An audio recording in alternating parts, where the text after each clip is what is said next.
its MOT. Passed no advisories. Since then, I've noticed a bit of play in the headstock bearing. I tried tightening it up a little bit, and now it's all notchy as you use it. I think headstock bearing for the ET has arrived, so I'm going to make a start on that. As you can see, I've got one of these fairly cheap scissor jacks. There's no brake on, nothing like that. All I've got is that scissor jack lifting the whole scooter up. Give it a good shake. She's solid. Another project I've been doing is actually sticking my lights on a proper switch panel so I can see what I'm doing. Now then, headstock bearing. We've got one at the top in there, if she'll focus, in there. Then there's another one tucked up in there, so you basically have to take everything off the top end, take that off. You then have to take the wheel off, brake caliper, speedo, so the fork can slide completely out. So I'm going to make a start on that. Around this side, the brake calipers, well, the wheel has to come off first, so wheel off, 2 bolts to the brake caliper, and there's a little bolt in there that holds the speedo drive. Thinking about it, I'm going to have to drain the fluid out of the brakes. So there goes the brake fluid. What you do to make it a bit easier is take the cap off this end, so then there's not a vacuum.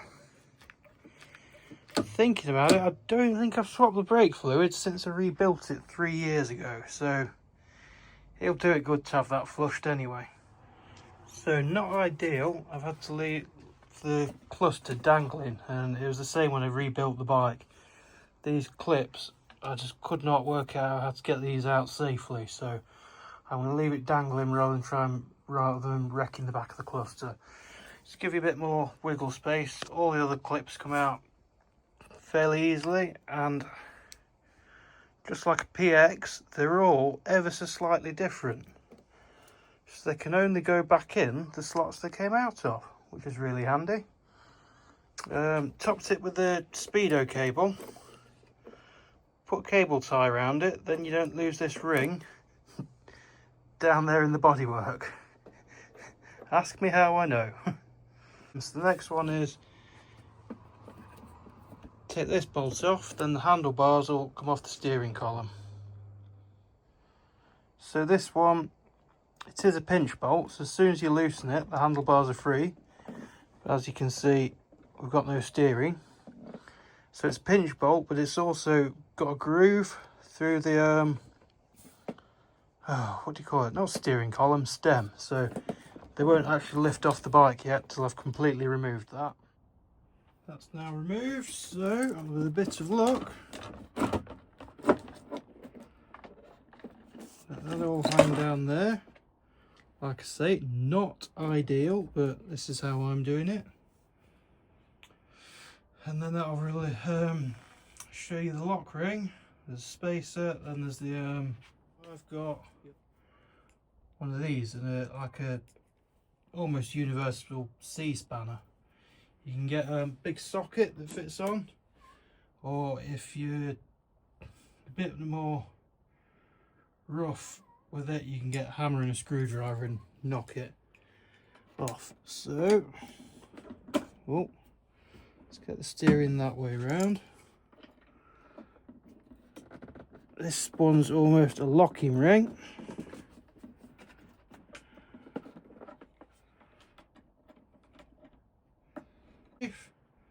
Then a spacer, and there is a little groove in it, so it can only go on one way. I stick my knee under the mudguard so it doesn't shoot straight out. So that, as soon as you've undone it a little bit, it'll come. It's this one how you adjust your head play. I'm going to clean that up in a minute, but we'll probably see that's got grooves in it where the ball bearings are sat. Right, there she goes. The brake pipe's going with it. Speedo cable's going with it. So we've got this cup up in the frame. Got this tool. Push this through. You then open the tool up so it hooks the old bearing. Then from the top, knock it out. Hopefully knock it out.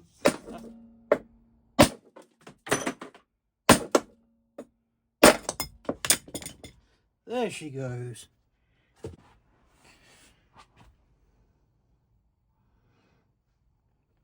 So I need to clean all that up and work out how the hell I'm getting the new one in.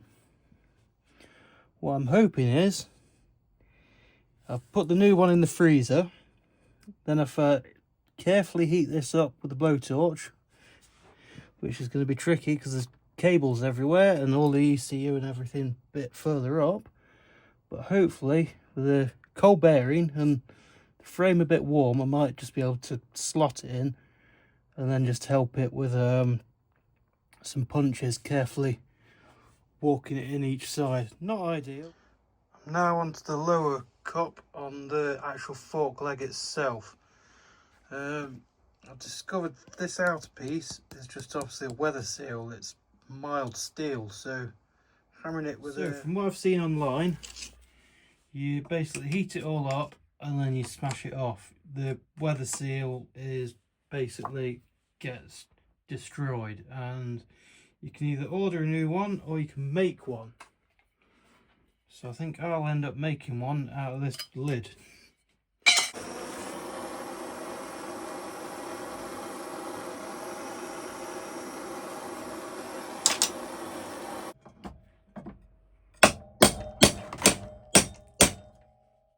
Got some movement. Definitely got some movement.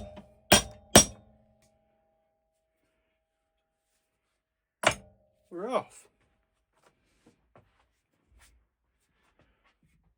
I don't think I did destroy that completely. I might be able to save that, so even better.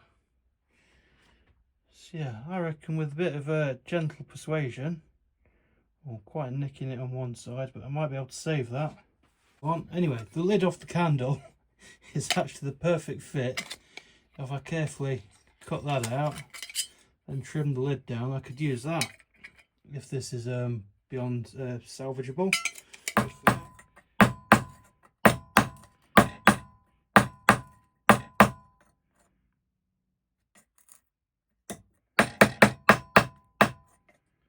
Yeah, I reckon I'll be able to reuse that. A loose fit.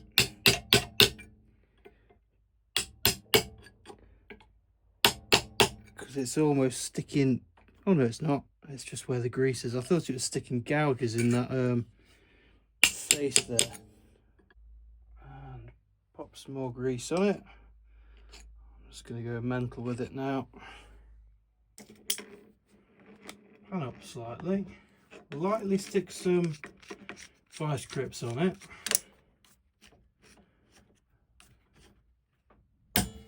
Yeah. Drop the bearing that far. I then get the blowtorch, heat the bearing up. In theory, it should drop on a lot easier than just knock it down with that drift.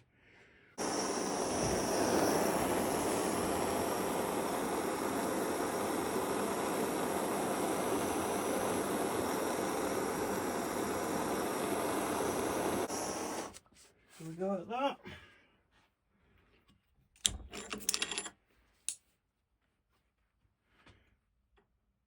Ow, it's hot. There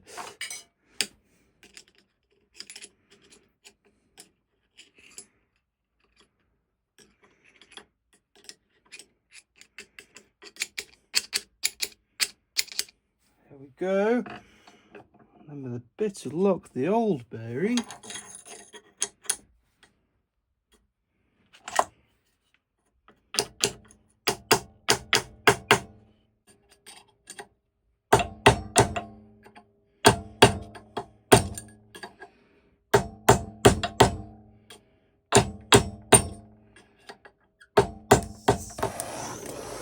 So there's bits of heat here.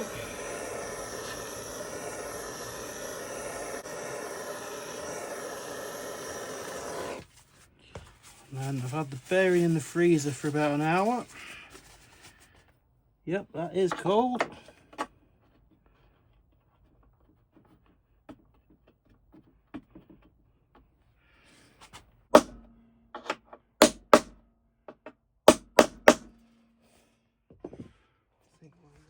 I'm actually going to call it quits there tonight because smacking away on that hammer, I've just realised it's 9:10 at night, so it's a midweek night. I don't think people really want a load of hammering going on in back gardens, so I'll leave it there for tonight and have a look in the morning, see where we're at and start piecing it back together.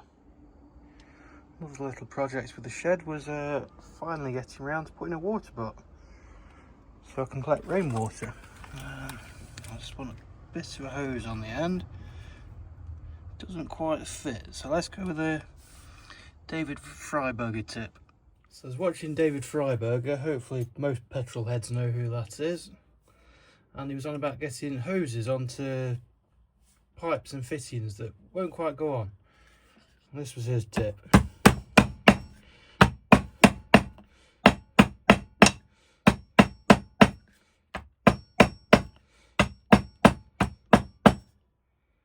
Let's go see if that works. Almost. I'm going to have to put the phone down, I think, and put it on properly. Ta-da!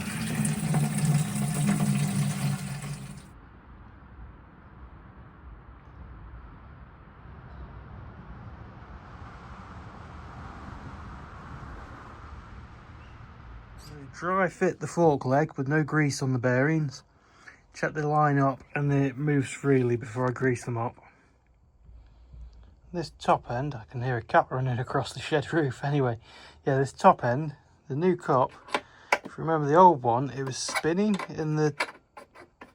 So that one's doing the same. I'm holding it and spinning it. So what I'm going to do is put a bit of blue thread lock on it and push it in. Maybe that'll just help hold it still. There we have it. I've dry fitted the, obviously the bottom bearing. It's hard to see, but that's up in there.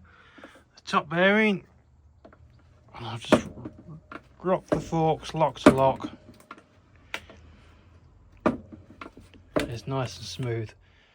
One thing I would recommend, if you're planning on taking the mud guard off for any reason, order some new ones of these, because they end up where they're sat in the cast aluminium part of the fork leg here. They just seem to corrode and get really nasty. So when I first rebuilt it, I ended up having to grind the screw head off to free up the mud guard. That's been on the bike for 3 years. I don't often ride it in wet or salty conditions, but you can see how it's ended up. So I'm going to clean it up good and proper before I put it back together. Next, I'm going to re-anneal the washers for the brake pipes. So you get them cherry red.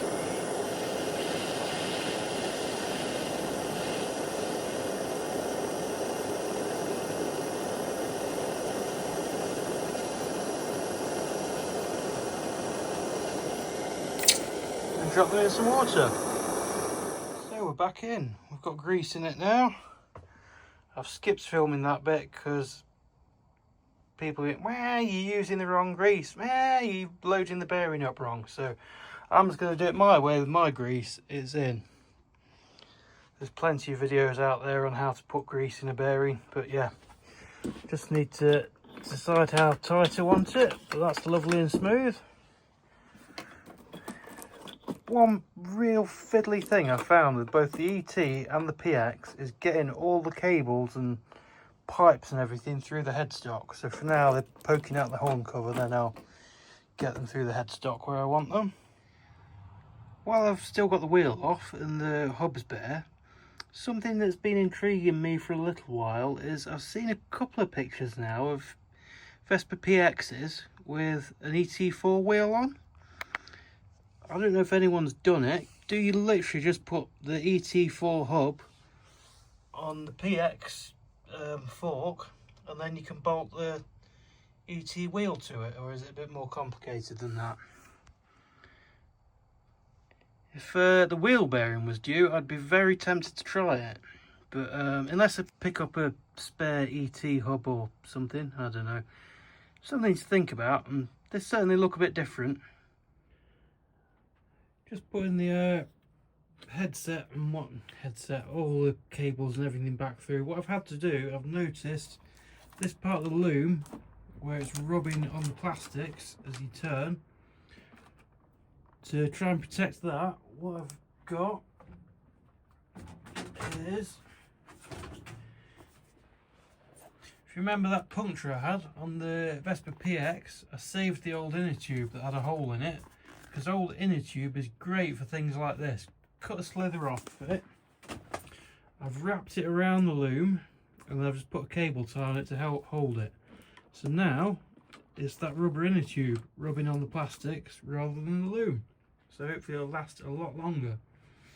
By the time the head plastics and everything are back on, you won't even notice, but at least I'll have that peace of mind my loom isn't getting torn up as I'm going along the road. As you can see, I've already done it previously on this bit, just where one of the cables goes across the top of that metalwork, just to protect it a bit more.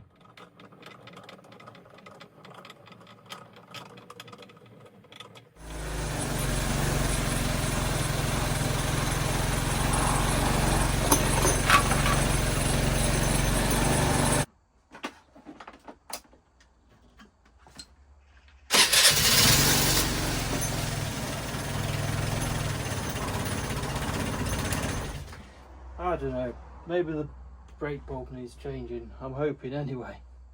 One of the last things is top the brake fluid back up. It can be a bit awkward with these, it's a slow process, you've just got to have some patience. This is my brake fluid thing. What I've done is punched a small hole in this side, a slightly larger hole in this side, so I can get a nice controlled, hopefully. I don't think you'll see it.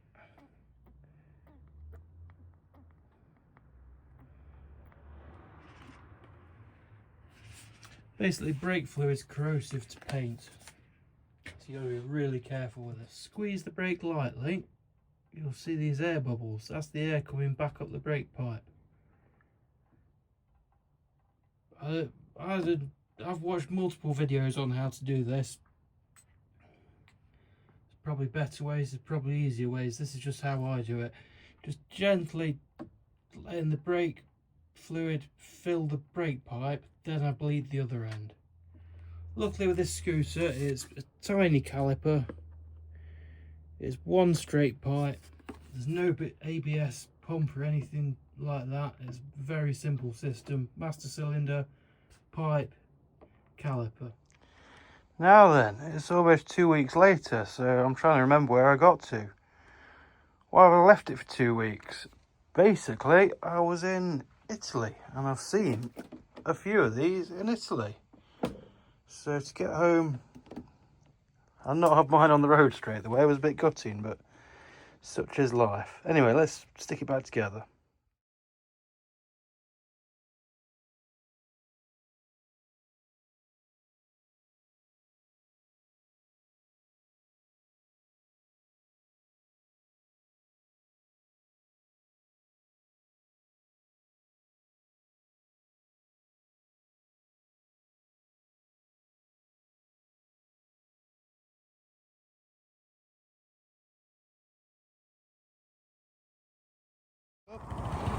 And the little scoot, she's running, feels fine. I've missed a screw out here, so the headlight's bouncing around a bit at the moment. I need to put that back in, and I need to put the badge back on. But yeah, she's done.